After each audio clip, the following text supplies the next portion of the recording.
is clean. A birthday corn, the birthday corn, and a puppety corn. A first a puppety corn, the shrimpies. Yeah, the shrimpies. Oh, the shrimpy. Oh, the little bitty shrimpy. Oh, the sushi. Oh, the sushi. And the turn it on the pot, and they can do the pot, and they cover the shrimpins, or the bowl and the burn of the shrimpins. Hello and welcome to Back to Cookery Club. Hello. Here in the heart of Cookery Land. Cookery Land. The land where people cook stuff. Or attempt to. Attempt to, yeah. Last week, I was clearing a bed. Well, we were both working on the plot, weren't we? But we started clearing beds for our summer crop. And you lifted the... I lifted the... cabbage. It's the spring greens. Durham early. Durham early. And we lifted all of them to make way for a new crop this year. But we've been cropping them all summer, haven't we?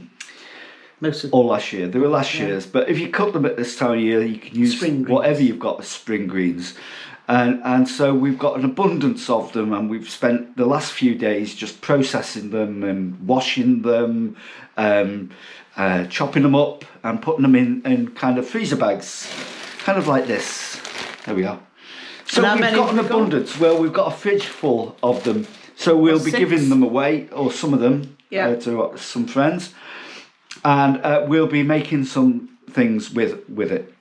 So today we're going to be making an adaptation of an ancient Scottish broth or stew that we've made a version of it before, haven't we? A couple of weeks ago.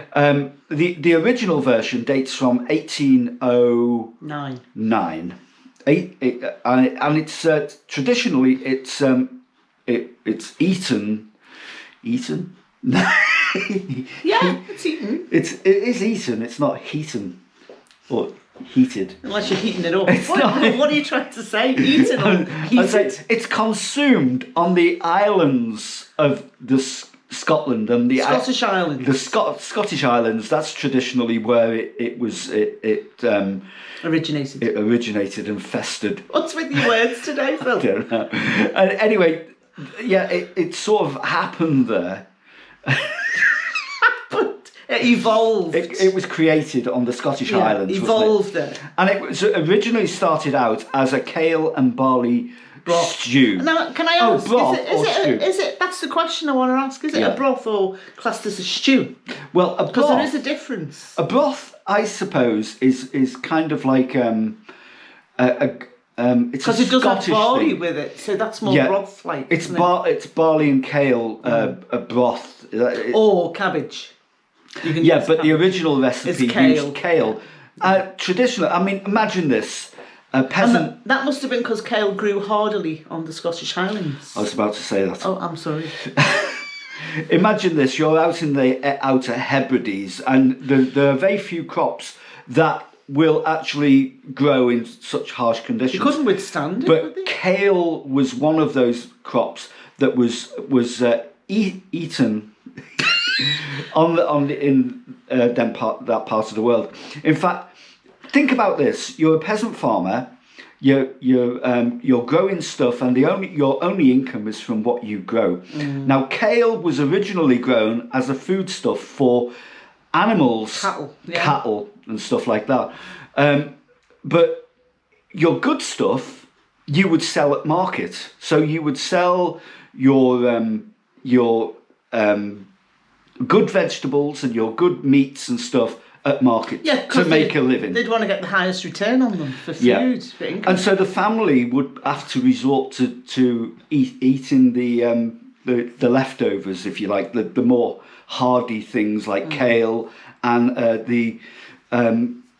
the bigger leaves of cabbage, because which are generally tougher anyway. The stuff that today we throw away, but back then you couldn't afford to throw anything away. This is a food stuff. So we're making a version of that today, and it's going to be a cabbage and barley broth. So what's the difference between a broth and a stew?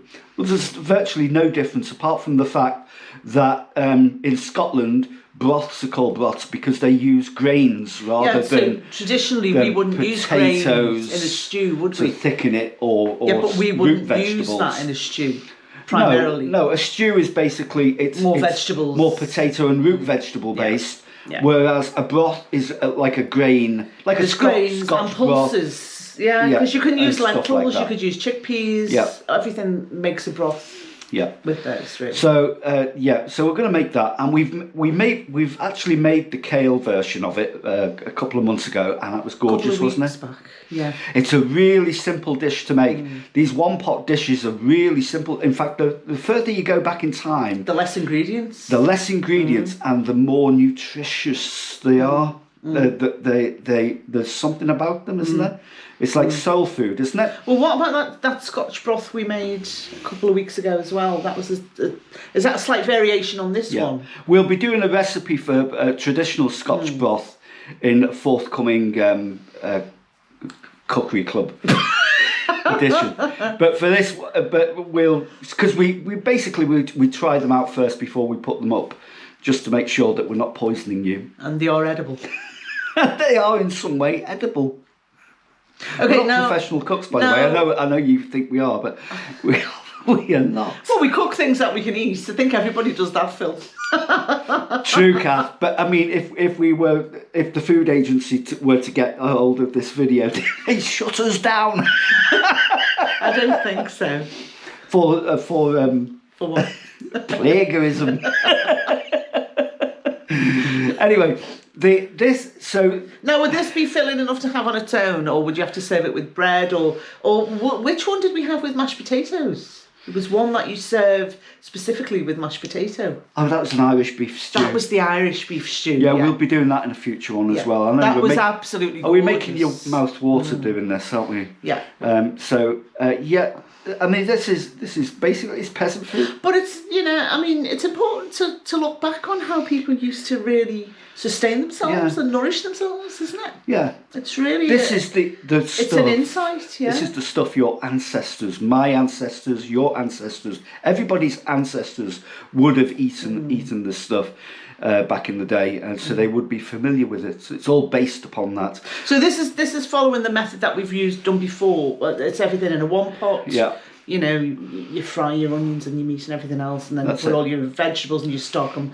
Now, is there an alternative for people who want to have a vegetarian take on this recipe? Yeah, you can leave the meat out. Yeah, so there are still meat eaters in the world. Yeah, but I mean, in the olden days, they used to use things like mushrooms to give it that meaty texture. So you can do that now. You can put mushrooms in place of the meat, and it changes the flavour, but it's still beautiful. Would things like tofu or? Well, tofu's a bit French. Would that work? It's a bit.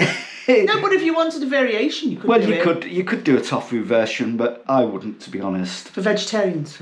Well, I wouldn't. I'd probably use beans or more pulses. Put some pulses in. Put some kidney beans, butter beans, and stuff like that in for a vegetarian lentils, chickpeas, maybe black-eyed peas, various things like that. Yeah. So that would be a nice way of doing it, wouldn't it? It would, yeah. That'd be a really nice vegetable broth. Yeah. So do you think we've waffled on enough now? I think you have, yeah. See what I mean? I have to deal with this, you know. All I'm trying to be is a cook. You said, what did you say? I wanted to be a cook when what did you say? A cook? Yeah, shh. You said a cook? Kath. Right, okay, we're going to have to stop now because we've got food to make. So I'm going to cook it.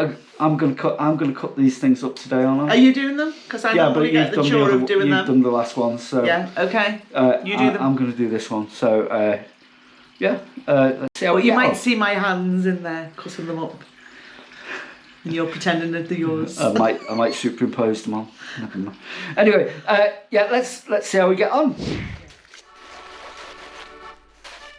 Okay, and off we go, accompanied by some lovely Scottish folk music. And so the first thing is to wash the cabbage. We're not going to use all of this cabbage. This is all the stuff that we've harvested, and I'm just going to process enough for this recipe. It should make between 4 and 6 servings. We're going to cut the cabbage into small pieces, and the actual recipe states about 5 or 6 handfuls of cabbage. There's no specific amount for this recipe, so I'm just going to judge it by what I feel is right, and I suggest you can do the same. You can also use kale, and you can use various other spring greens as well.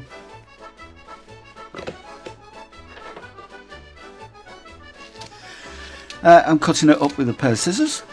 A nice handy little tip, that. Yeah. Okay, the ingredients are pearl barley, cabbage or spring greens, 1 large leek, celery, optional, lean diced beef, 1 beef stock cube, 1 onion, and salt and pepper to taste. So the first thing to do is to measure out 300 grams of barley.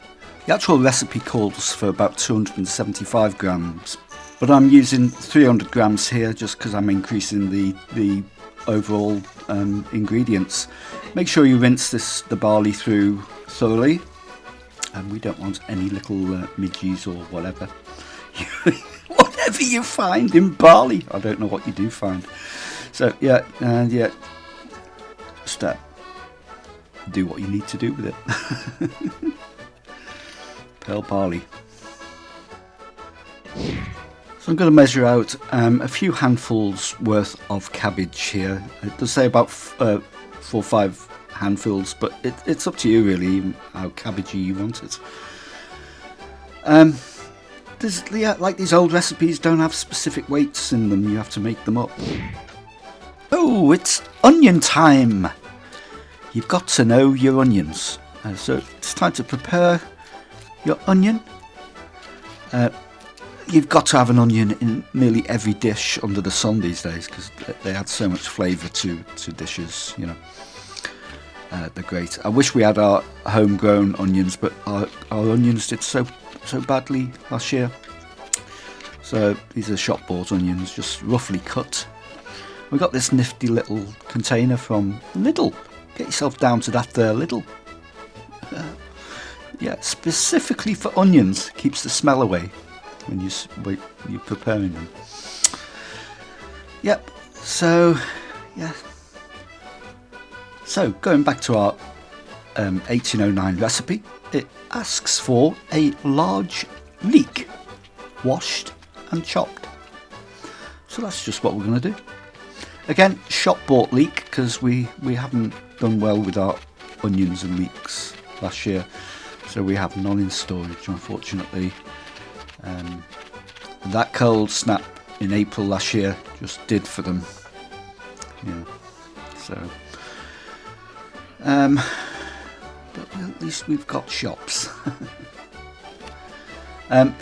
We found a celery in the fridge, so the recipe doesn't actually ask for celery, but I know that celery adds great flavour to soups and stews, so this was just in the fridge, and you can do that. You can just add things into it because these recipes were very different from, and people would actually add things into it and take things away as they do. Yeah, make sure you keep everything clean and tidy. Come on. We're not slobs, are we?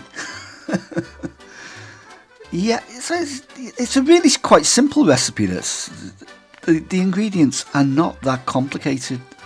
You know, I defy anybody to not be able to do this. This is a really simple dish. For this, I'm doing initially 3 pints of cold water. I'll put that in the pan first. Yeah, switch the hob on full heat and boil it. First thing we're putting in here is barley. So we're getting the barley and we're going to bring it to the boil for 10 minutes, and you'll notice it'll start foaming. We're going to take that scum off the top because we don't want it foaming up too much, otherwise it'll just bubble up. So we need to take that off as it boils. So we'll boil it for 10 minutes on a high heat, and then we'll turn it down to simmer it for about 30 minutes. After 30 minutes, or 20 minutes if you like, we'll add some lean diced beef.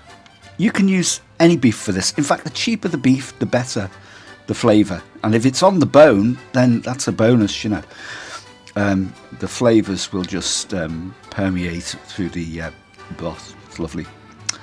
Yep, turn it down now and simmer it for about another 40 minutes or so until everything's tender. Add some salt and pepper to taste at this stage. And then we start adding our onions and leeks. As it's just one pot, you just throw it all in. It doesn't matter about the order really at this stage. Just bung it in, whack it in, and cook them for a few minutes. And then you can adjust it, add a bit more water to it if you like. Add the celery there, and yeah, in goes the cabbage. Cabbage goes in last.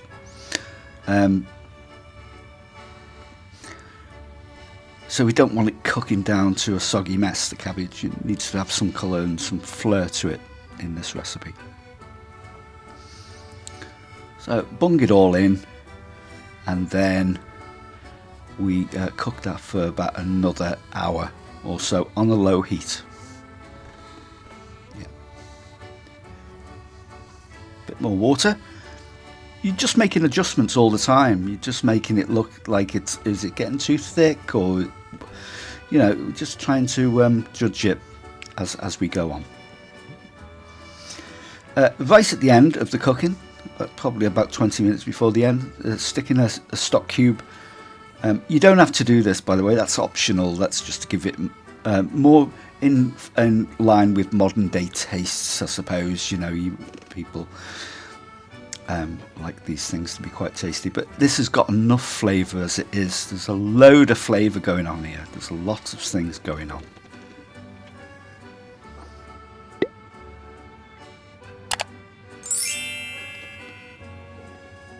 Ladies and gentlemen, boys and girls, it's time to dish out the broth. Don't forget to season with salt and pepper, and serve with some lovely crusty bread. I would always recommend sourdough, by the way. It's lovely. Okay, thanks for watching, and I hope to see you again in our next vlog here at Merseybeat. They say if you can't say anything nice, don't say anything at all. I'm sorry. Okay, keep going. I don't know where that came from. Go ahead. Oh, I think there's a K in Knucklehead.